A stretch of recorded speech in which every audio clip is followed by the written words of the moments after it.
Os escravos do século XX e pela lente de Jacob. O título não é uma metáfora. Falamos mesmo de escravos. Não de seres humanos que vivem como escravos, trabalhando por um salário miserável. Não são também os escravos de há 200 anos. Falamos dos 27 milhões de pessoas que, em todo o mundo, incluindo Portugal, são compradas e vendidas, exploradas e brutalizadas para dar lucro. São os escravos do século XX. As fotografias da reportagem resultam do trabalho desenvolvido por Jacob, durante o ano de 2003. O inferno na Terra foi a forma como Jacob descreveu esta fábrica de tijolos em Sadanandapur, na Índia. Os trabalhadores são escravos por dívidas que passam de pais para filhos e perpetuam-se no tempo. Naquele local, o vento atirava-nos pó para a cara. Era a miséria absoluta. Eu sofri algumas horas, mas aquela gente sofre a vida inteira, diz Jodi. O castelo de Sherwood, quartel-general de Milorad Milakovic, antigo funcionário dos caminhos de ferro da Bósnia que conquistou fama como traficante de escravos,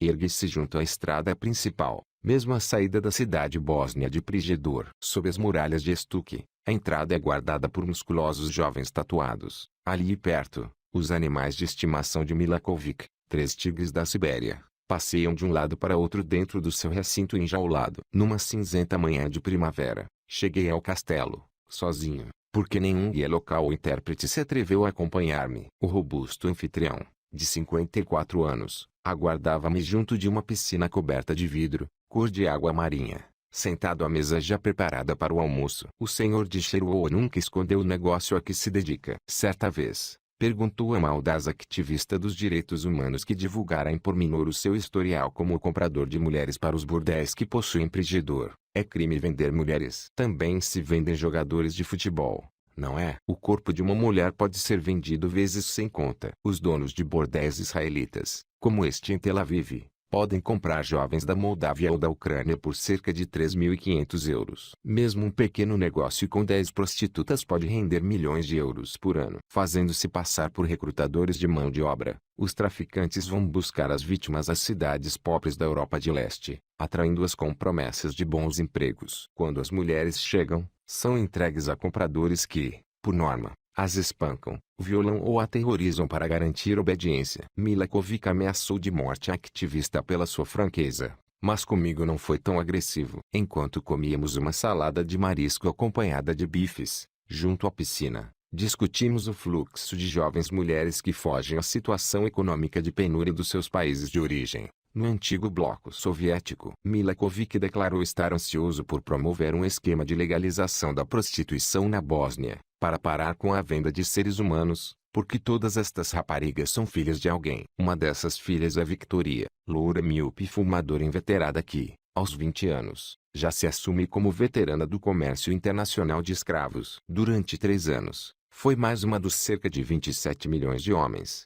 mulheres e crianças escravizados em todo o mundo, confinados ou fisicamente restringidos e obrigados a trabalhar, controlados por meio da violência ou de alguma forma tratados como propriedade de alguém. Em Bombaim, na série de bordéis que ladeiam a rua de Falkland, as raparigas mais jovens e bonitas são exibidas em jaulas ao nível da rua para atrair clientes. Muitas mulheres são despejadas por traficantes nestas colmeias, mas muitas também são definitivamente vendidas pelos pais ou pelos maridos. Cerca de 50 mil mulheres, metade das quais são despachadas a partir do Nepal através da Índia, trabalham como prostitutas na cidade. A violência, as doenças, a subnutrição e a falta de cuidados médicos reduzem a sua esperança de vida para menos de 40 anos. A odisseia de Victoria começou aos 17 anos, ao finalizar o liceu em Chisinau, a decadente capital da antiga República Soviética da Moldávia. Não havia trabalho nem dinheiro, explicou com franqueza. Por isso, quando um amigo,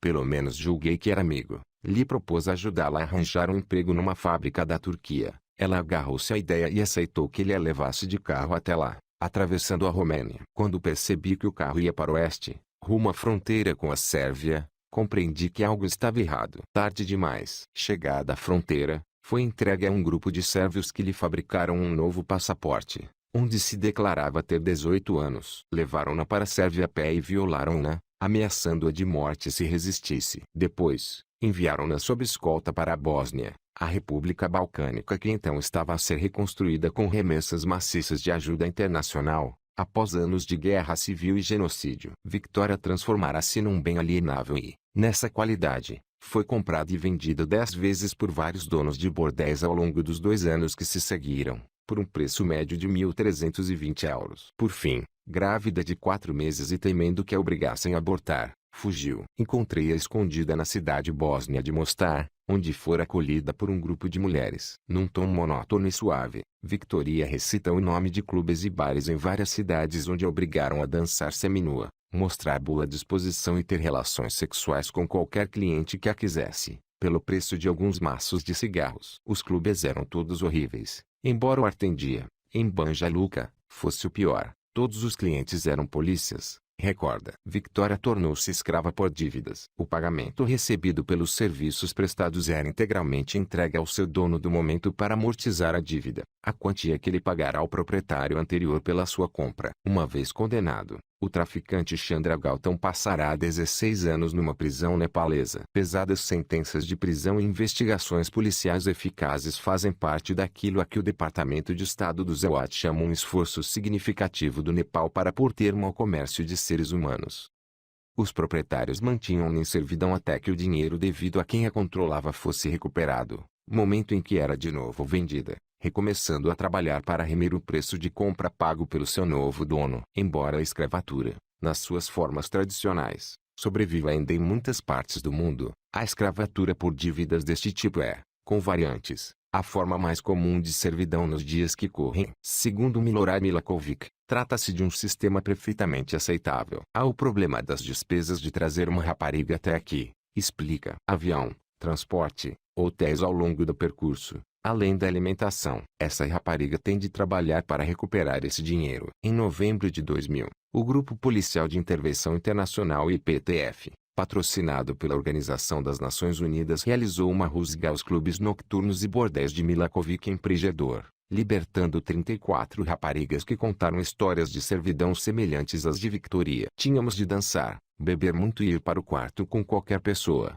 disse uma delas. Comíamos uma vez por dia e dormíamos 5 a 6 horas. Se não fizéssemos o que nos mandavam, os guardas batiam-nos. A seguir às rusgas do IPTF, Milakovic dirigiu-se à imprensa, queixando-se de que as mulheres libertadas lhe tinham custado muito dinheiro e exigindo uma indenização, pois precisava de comprar outras. Falou também abertamente sobre as relações amigáveis mantidas com os mediadores de paz do IPTF, muitos dos quais tinham sido seus clientes. No entanto, em maio deste ano, nenhum amigo influente lhe valeu. A polícia local fez finalmente uma rusga ao castelo de Sherwood e prendeu Milakovic por traficar seres humanos e possuir escravos. Na Bósnia, Milorad Milakovic foi preso, acusado de comprar e vender mulheres através dos seus bares e bordéis. O sérvio diz que tinha membros das forças policiais das Nações Unidas e funcionários dos vistos e imigração bósnios como clientes regulares. Há uma ligação clara entre a escravatura e a corrupção da administração pública, afirma Corbin Lidai,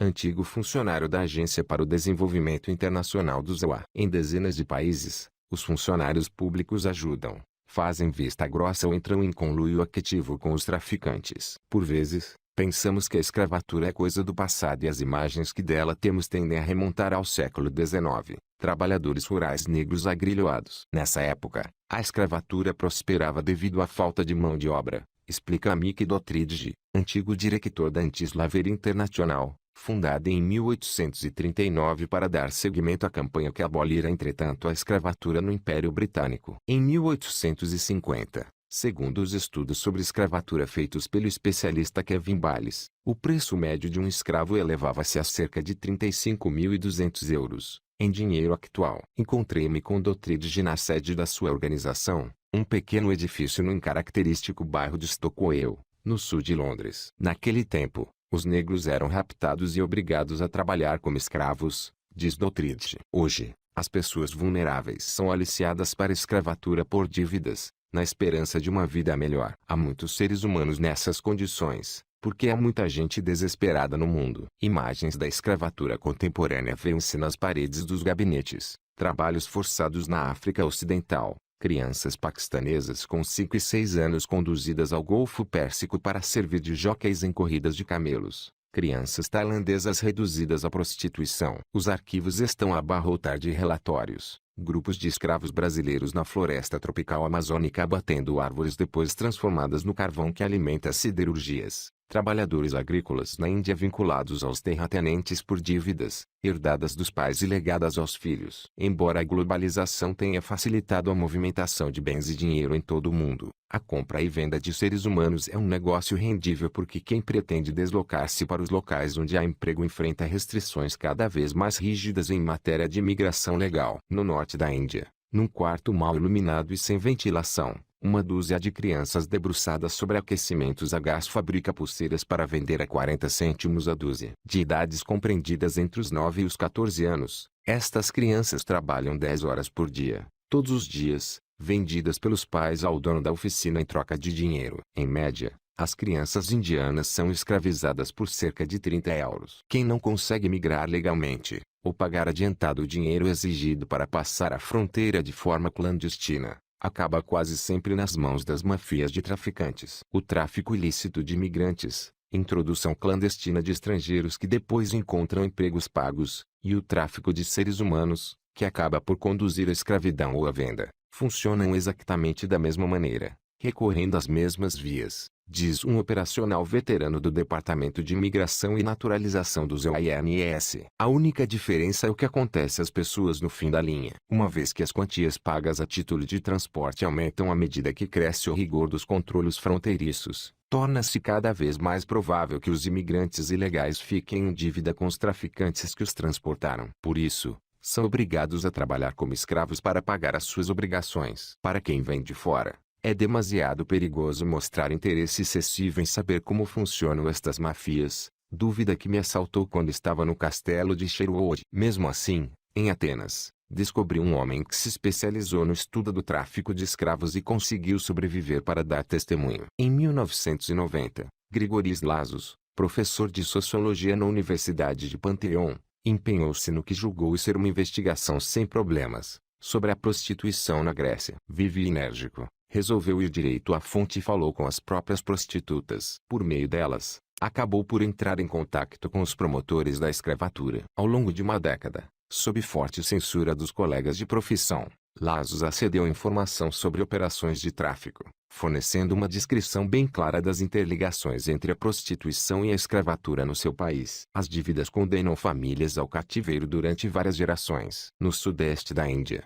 mães e filhas transportam para o forno tijolos feitos à mão, enquanto pais e filhos atiçam o fogo. Os empregadores compram trabalhadores, emprestando dinheiro para despesas que eles não conseguem pagar. Apesar de trabalharem muitos anos para pagar a dívida, os juros exorbitantes e a contabilidade desonesta perpetuam o fardo, que passa de pais passam para filhos. Cerca de 2/3 dos trabalhadores cativos de todo o mundo, 15 a 20 milhões, são escravos por dívidas na Índia, no Paquistão, no Bangladesh e no Nepal.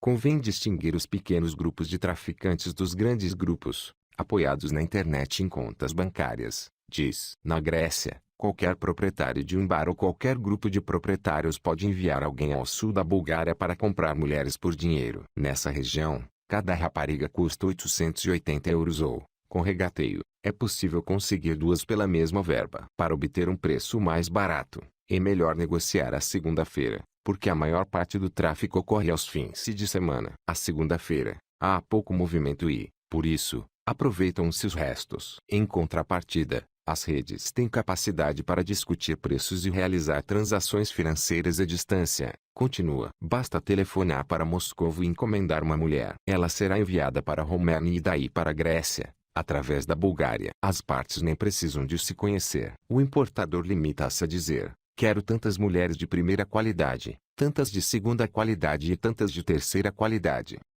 Os pais do rapaz enviaram-no como aprendiz de mecânico para uma oficina na capital do Benin. Trabalha o dia todo, sem descanso nem salário. Não pode sair à rua sem autorização e a desobediência é punida com pancadas. Segundo Kevin Bales, diretor da organização Freitas Slaves, a escravatura atual é caracterizada por domínio e exploração econômica. O controle sobre os escravos não se exerce com um regime ilegal de propriedade, mas através do que Bales chama a autoridade decisiva da violência.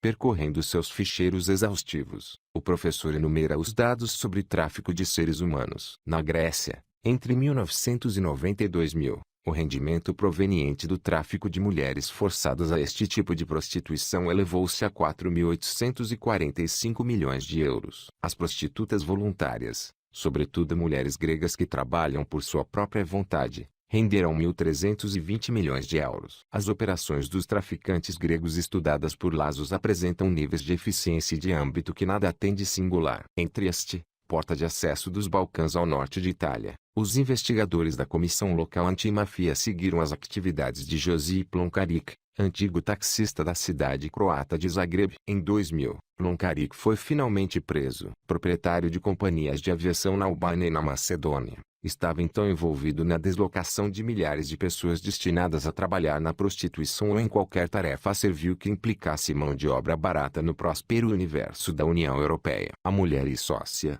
chinesa, assegurava a ligação com as tríades chinesas do crime, com as quais Lonkaric fazia negócios chorudos, introduzindo clandestinamente chineses e, também, curdos, iraquianos e iranianos ou qualquer outras pessoas em aflição que pretendesse hipotecar-se na esperança de um futuro melhor. Muitas das vítimas chinesas de Lonkaric acabaram presas e foram obrigadas a trabalhar 18 horas por dia em restaurantes ou nas famosas oficinas italianas de artigos de couro. A escravatura é mais fácil de definir do que de detectar. Entre os cerca de 60 mil chineses que vivem em Itália, imigrantes legais e ilegais trabalham lado a lado com escravos. As buscas em locais como esta fábrica de peles perto de Florença são dificultadas pela barreira da língua e pelo uso de documentos falsos. Na última década do século XX, as mafias de traficantes trouxeram para a Europa Ocidental, através da região de Trieste, 35 mil pessoas por ano, levando-as de noite pelas montanhas escarpadas e florestas que bordejam a fronteira com a Eslovênia. No entanto, este é apenas um dos muitos funis de passagem entre os mundos ricos e pobres. A milhares de quilômetros de distância, encontrei outra vaga de imigrantes fugindo da América Central a caminho de ao norte, os Estados Unidos da América, onde, em última análise, poderão ser escravizados. As casas destes migrantes foram abaladas por guerras travadas nos anos 1980 e 1990 e posteriormente devastadas por uma série de desastres naturais e incidentes provocados pelo homem. Em 1998, o furacão Mitch assolou as Honduras e a Nicarágua. De imediato, o número de crianças sem abrigo aumentou 20% na América Central. Em 2001, El Salvador foi atingido por um terremoto de escala 7,6. Grande parte da região esteve sem chuva nos últimos 3 anos e o preço mundial do café caiu, arruinando a indústria do café da América Central e lançando no desemprego 600 mil trabalhadores. Na Guatemala, a fome afeta mais de 500 mil de trabalhadores do café. Muitos economistas defendem que o Acordo de Comércio Livre da América do Norte, NAFTA, fez engrossar a corrente humana que tenta dirigir-se para norte, afirmando que o milho barato do Zéu importado pelo México levou milhões de camponeses mexicanos que cultivavam milho a retirar-se do negócio e a perder as terras. Segundo os economistas, por cada tonelada de milho importada pelo México, 2 mexicanos migram para o Zéu. Situada na margem do rio Suchiate, a minúscula cidade guatemalteca de Tecumumá é o lugar onde os migrantes da América Central se reúnem para cruzar a fronteira mexicana, rumo a norte. Quem possui documentos válidos para entrar no México atravessa a ponte sobre o rio. Quem não os tem, paga alguns cêntimos para ser transportado em jangadas feitas com câmaras de ar de pneus de trator. Venham de onde vierem. A maioria dos migrantes chega até com uma sem um tostão no bolso, tornando-se presas fáceis para os donos de hotéis e bares e os passadores, conhecidos por coiotes, que vivem à custa do fluxo desta corrente humana. Nas palavras de um antigo morador, nesta cidade tudo e toda a gente está à venda. Mais afortunados, alguns migrantes encontram temporariamente refúgio seguro na casa de um migrante, um recinto murado a poucos metros de distância da margem lodosa do rio. Todos os dias, de manhã e à noite, faço aqui um discurso, declara o diretor da casa, o padre Ademar Barili, um jesuíta brasileiro surpreendentemente esperançado, apesar da miséria que o rodeia. Previno sobre os perigos da viagem para norte e incita-os a voltar para trás. Regressar a casa não é uma boa opção, mas tentar entrar no Zéu ainda é pior. Tenho de acreditar que isto pode mudar. É o que afirma a assistente social Marisa Ugarte. Fala calmamente sobre 3 rapazes que vivem num refúgio mexicano, um com 12 e os outros 2 com menos de 15 anos. Todos fizeram viagens entre Tijuana e San Diego,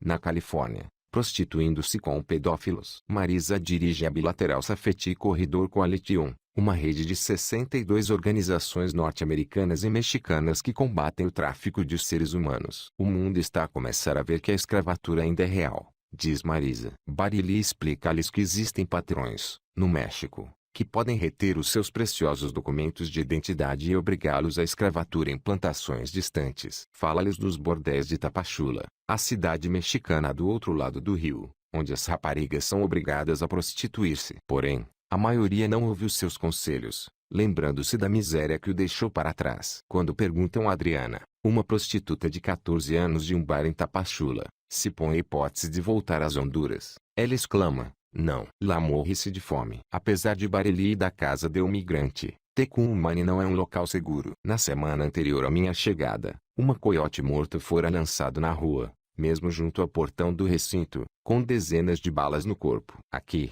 morre-se por causa do tráfico de adultos e de bebês. Há muitas máfias implicadas no negócio desta cidade. Aqui no Sali em La Noche é que não se sai à noite, diz Barilli. Enquanto calcula o tempo que falta para o anoitecer, Barilli explica o que os proprietários de bares da região costumam dizer às raparigas que todos os dias chegam de autocarro vindas do sul. Dizem-lhes que há trabalho num restaurante, só que esse trabalho é num bar. Depois de a rapariga trabalhar pouco tempo apenas a servir bebidas, o dono denuncia a polícia e provoca a sua prisão por não ter documentos. Ela vai para a prisão, ele paga-lhe a fiança e, depois, diz-lhe que ela ficou em dívida e tem de trabalhar como prostituta. A dívida nunca termina e, por isso, a rapariga torna-se escrava. Barilli cita um caso recente que envolveu um bar denominado La Taverna, na via rápida saída da cidade. A proprietária tinha traído 6 raparigas para a prostituição. Algumas ficaram grávidas e ela vendeu os bebês, conta. Graças em parte aos esforços de um trabalhador leigo da casa de um migrante,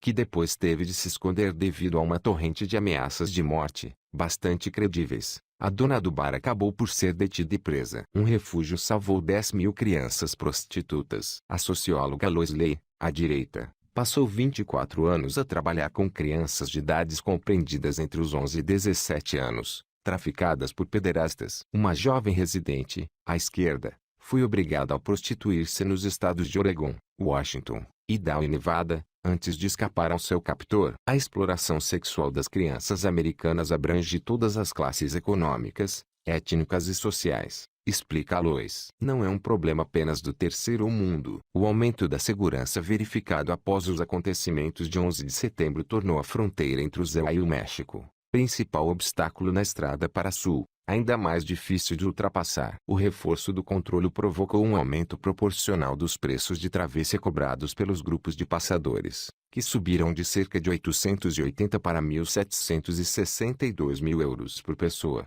em média. À chegada, os sobreviventes da jornada ficam profundamente endividados e vulneráveis aos traficantes. Em Immokalee, na Florida, sento-me numa sala cheia de homens e mulheres com feições características dos maias, idênticas às que vi nos rostos de Tecumumani. São quase todos trabalhadores agrícolas que labutam arduamente nas grandes plantações da Florida, colhendo as frutas e legumes consumidos em todos os EUA. Reúnem-se na sede de uma organização agrícola, a Coligação dos Trabalhadores de Immokalee, CIL, para discutirem formas de melhorar as condições de trabalho das suas mal pagas funções. Depois de esmorecer a conversa, travada em espanhol rápido, um homem mais velho pega numa guitarra e começa a cantar uma canção que fala em João Munhoz, partido de Campeche, no México, para procurar fortuna no ZEUA, mas que acabou em Lake Placid, na Flórida, trabalhando como escravo para um patrão cruel que lhe roubou o dinheiro. Também os cantores de blues compuseram lamentos semelhantes sobre a vida miserável que levavam nas plantações do sul do ZEUA,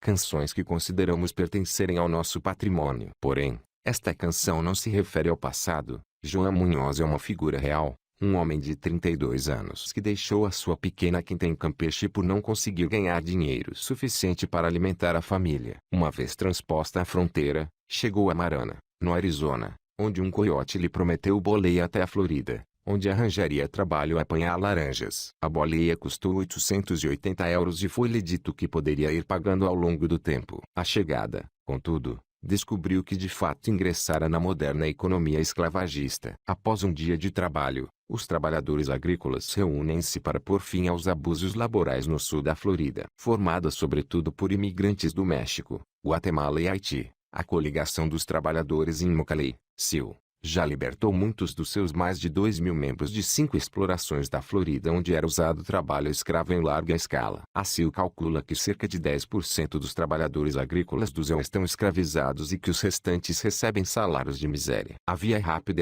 Indicador ordinal masculino. 27 atravessa as culturas de citrinos, no coração da Flórida, que abastecem 80% do sumo de laranja do ZEU. A maioria dos apanhadores que trabalham nos campos à beira da estrada são imigrantes. Muitos não têm documentos e todos são pobres. Recebem em média 1.320 euros por ano, por um trabalho duro e pouco saudável, labutando para patrões com quem os produtores celebram contratos para lhes fornecerem grupos para a apanha da laranja. Por norma, a lei deixa-os sem amparo, desde que façam o trabalho mal pago mas necessário nos campos. As duras condições de trabalho no campo são praticamente inevitáveis, uma vez que as empresas que adquirem a produção são suficientemente poderosas para manterem baixos os preços de compra, garantindo assim que os salários pagos aos apanhadores pelas empresas responsáveis pela colheita permaneçam igualmente baixos. Estas más condições provocam uma rotação dos trabalhadores, pois todos os que encontram alternativas laborais rapidamente se vão embora. Daí que os patrões prefiram recorrer a grupos de escravos por dívidas,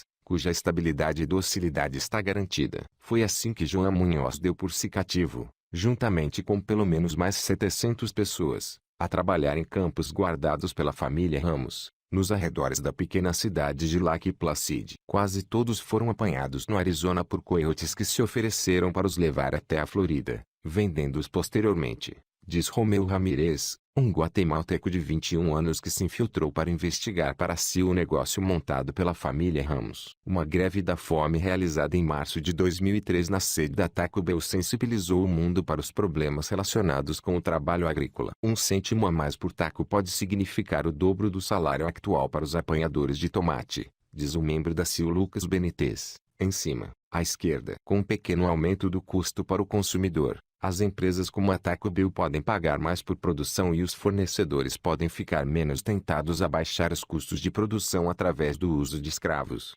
Nos 8 campos localizados em Lake Placid e arredores, os cativos viviam em quartos de 4 pessoas, horrivelmente mal cheirosos, dormindo em camas sem colchão. Não é de espantar que os trabalhadores tivessem medo dos patrões. Todos sabiam que seriam espancados se tentassem fugir, diz Ramírez, referindo-se ao boato que correu sobre um homem que tentou escapar e a quem quebraram os joelhos com um martelo, atirando-o depois para fora do carro a 100 km/h. Os produtores pagavam aos trabalhadores todas as sextas-feiras, mas a seguir levavam-nos às lojas da família Ramos e obrigavam-nos a entregar os cheques, continua Ramírez. Mesmo depois de pagarem a renda e a comida, a dívida aumentava. Uma dessas lojas, a Natalia's Boutique, fica a um quarteirão do posto de polícia. Em abril de 2001, uma equipa da CIO ajudou a fugir 4 trabalhadores cativos, entre os quais Munhoz. Convencidos a agir pelo testemunho inequívoco dos foragidos, o FBI e o INS montaram uma rusga, mas o demasiado visível emblema do Serviço de Deportação INS, colocado na carrinha que acompanhava o grupo de assalto, foi suficiente para que os patrões da quadrilha mandassem os trabalhadores esconder-se nos laranjais dos arredores de Lake Placid. Mesmo assim, os irmãos Ramiro e João Ramos, juntamente com seu primo José Luiz Ramos, acabaram por ser acusados de tráfico de escravos, extorsão e posse de armas de fogo. Em junho de 2002, os 3 membros da família Ramos foram condenados por todas as acusações a penas de prisão que no total ascenderam a 34 anos e 9 meses. Talvez as empresas clientes dos Ramos desconhecessem este negócio de escravatura do século XX, ou talvez as agências federais não fossem suficientemente rápidas a reagir aos avisos da CIO. Seja como for, as equipas de escravos trabalhavam à vista de toda a gente. O campo principal, onde a família Ramos fechava suas vítimas, ficava à beira da cidade, mesmo ao lado da hospedaria Ramada. Em frente ao complexo, o condomínio fechado de Lakefront Estates proporcionava aos idosos um ambiente aprazível. Nos países em desenvolvimento, dezenas de milhares de mulheres e raparigas transformaram-se em produtos do comércio de sexo. Devido a usos tradicionais das suas comunidades, Outras jovens não têm direito a fazer opções elementares, relativamente ao casamento e à gravidez. Embora os casamentos à força sejam denunciados pela Organização das Nações Unidas como forma de escravatura e quase todos os países tenham estabelecido idades legais mínimas para o casamento, os costumes locais continuam a desafiar a lei. No povoado de Bembe, no Benin, todas as mulheres e crianças comparecem perante o chefe da aldeia. São poucas as raparigas da aldeia que chegam aos 18 anos sem se casar, afirma Kiturgnon Lonfim, fundador Tomorrow Children, um abrigo para crianças exploradas. Encontramos uma rapariga de 10 anos que já tinha marido. Para a família da noiva, o preço a pagar por um noivo mais velho pode representar a diferença entre morrer à fome e sobreviver. Mas para a saúde de uma rapariga, as consequências de um casamento precoce podem fatais. Segundo a Organização Mundial de Saúde, as raparigas com menos de 15 anos têm 15 vezes mais probabilidades de morrer devido a complicações da gravidez do que mulheres com mais de 20 anos. Os escravos de Lac Placide eram invisíveis, peças da nossa economia que se desenvolve num universo paralelo, afirma Laura Germino, da CIO. Enquanto os membros da comunidade de reformados jogavam golfe, mesmo ali por detrás havia um campo de escravos. Dois mundos, falando línguas diferentes. A verdade é que a operação contra os ramos foi o quinto caso de escravatura agrícola descoberto na Flórida nos últimos 6 anos, todos eles denunciados graças à CIO, que atualmente promove um boicote ao potentado da comida rápida Taco Bell, em defesa dos apanhadores de tomate. A empresa gaba-se de tomar medidas de proteção aos animais nos negócios que mantém com os seus fornecedores, e os seus responsáveis afirmam igualmente que exigem o cumprimento das leis laborais. Porém, alegam que não podem controlar as práticas laborais dos seus fornecedores e contam com os organismos responsáveis pela aplicação da lei para garantir esse cumprimento. Por vezes, o sacrifício físico apresenta-se como a única solução. Estas mulheres de Vilivacam, no sul da Índia, cuja alcunha é a aldeia dos rins, trocaram um rim por dinheiro. Com cerca de 20 anos na época em que aceitaram fazê-lo, ansiosas para pagar as sufocantes dívidas familiares, estas mulheres foram alvos fáceis para os agentes de transplantes que prometeram cerca de 880 euros por cada órgão. Embora recebessem metade do dinheiro adiantado, não receberam o resto da quantia. A Índia proibiu o comércio de órgãos humanos, mas isso não fez parar o tráfico. Para estas mulheres, a dor não cessou. 3 foram abandonadas pelos maridos, que as consideraram bens danificados. Nas suas palavras, só lhes restam as cicatrizes. Hoje em dia, a escravatura e o tráfico de escravos no Zewa ultrapassam em muito o âmbito da agricultura, abrangendo praticamente todas as áreas da economia necessitadas de mão de obra barata. Em 1995, foram salvas 70 mulheres tailandesas, depois de trabalharem anos a fio cercadas de arame farpado no subúrbio de El Monte, em Los Angeles, fabricando roupas para importantes operadores retalhistas, até que os agentes da lei federais e estaduais conseguissem obter o mandato de busca adequado para revistar as instalações. Em junho de 2000, em Yakima, no estado de Washington, os agentes federais prenderam os proprietários de uma empresa de venda de gelados, acusando-os de utilizar escravos mexicanos para vender gelados nas ruas da cidade, trabalhando para pagar dívidas. Segundo Kevin Balles, existem atualmente no Zewa entre 100 e 150 mil escravos. De acordo com o Departamento de Estado, todos os anos são traficadas cerca de 20 mil seres humanos no Zewa, muitos dos quais acabam na prostituição ou no trabalho rural. Alguns trabalham em lares, enquanto outras sofrem a sua servidão sozinhas, como escravos domésticos confinados em casas particulares. Em 2000, a aprovação pelo Congresso do Zewa da Lei de Proteção às Vítimas de Tráfico e Violência, que impede a deportação de escravos caso estes testemunhem contra os antigos proprietários, ajudou provavelmente a atenuar o medo. O crescimento de organizações dispostas a prestar ajuda, como a CIO, ou a Coligação para a Abolição da Escravatura e Tráfico, grupo do sul da Califórnia que já prestou assistência a mais de 200 pessoas, significa que as vítimas não estão sós. Regra geral, há mais sensibilização para o problema. Paneer tem 10 anos. Trabalha 14 horas por dia numa fiação em Kanchipuram, na Índia. Os seus dedos sangram e o seu corpo vai sendo envenenado pelas tintas. Milhares de crianças escravas trabalham na indústria têxtil indiana. Mesmo assim, muitos destes cativos encontram-se indefesos em todo o mundo. Sofrem ameaças, vivem com medo de serem deportados e não têm acesso a qualquer fonte de aconselhamento ou apoio porque não podem comunicar com o mundo exterior. Pior, porém, é que este universo paralelo, como lhe chamou Laura Germino, pode proporcionar negócios muito lucrativos. Antes de condenar a família Ramos, o juiz Michael Moore ordenara o confisco de 2,6 milhões de euros acumulados pelos irmãos com a sua atividade,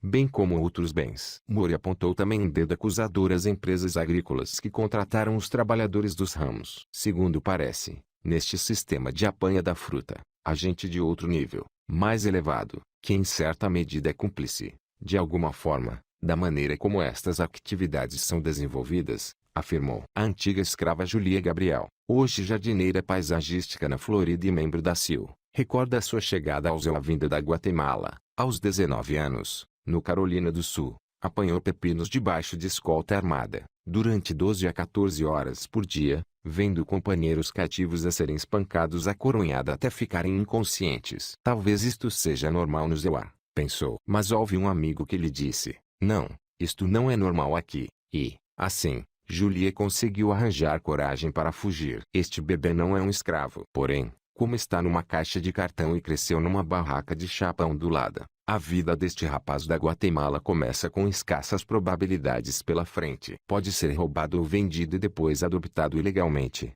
no âmbito de um processo internacional transformado em negócio rendível para alguns advogados guatemaltecos que agem como intermediários. Também pode tornar-se uma das 44% de crianças guatemaltecas que crescem padecendo de subnutrição, ou uma das 80% que vivem em habitações sem lavabos, nem sistema de recolha de lixo, ou das 40% que chegam à idade adulta sem saber ler ou escrever. A pobreza que aflige a maioria das famílias da Guatemala é a regra, não a exceção. 3 mil milhões de pessoas, quase metade da população mundial, lutam pela sobrevivência com menos de 2 euros por dia. Terríveis provações podem levar os mais pobres a vender os seus bens, os seus corpos saudáveis ou os dos seus filhos. Este devia ser o país para onde se foge da servidão e não onde o recém-chegado se torna novamente escravo quando chega, diz o ministro da Justiça John Ashcroft. Porém, alguns historiadores sustentam que o infame comércio de escravos transatlântico que enviou milhões de africanos para o Novo Mundo só foi abolido depois de esgotar o seu interesse econômico. Os mercadores de escravos de hoje,